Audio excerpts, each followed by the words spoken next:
प्रिय श्रोता बंधु प्रभु श्रीकृष्ण मंगलमय नाम आपको शुभेच्छा।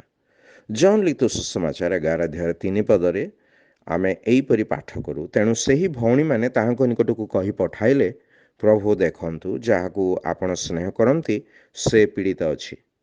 प्रभु देखंतु जहाकू आपण स्नेह करती। यही उक्ति आमको गालातिय 2 अध्याय 20 पद स्मरण कराई दिए, जहाँ यहीपरि कहे, जे मते प्रेम करी मो निमंते आपना को उत्सर्ग कले। एठारे जे कहले प्रभु श्रीख्रीष्ट।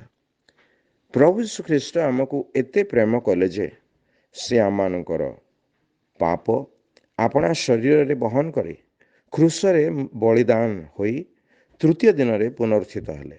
जो माने तांको ठारे तथा तांको पातित रक्त रे विश्वास करी तांको ग्रहण करती से माने परित्राण और पाप क्षमा प्राप्त हुअन्ति। तांको ठारे विश्वासकारी प्रत्येक निमंते से प्रायश्चित स्वरूप हुअन्ति। आमे तांको प्रेम करुथबारु से आमको प्रेम करती नहीं, बरं से आमको असहाय पापमय और दुर्दशारे थिबा देखि मध्य से आमको प्रेम करती। से आमको एथिपाई प्रेम करती नहीं जे से आम ठारू किछि पाइबे, मात्र से आमको आपना सहभागितारे सदा सर्वदा रखिबाकू चाहती।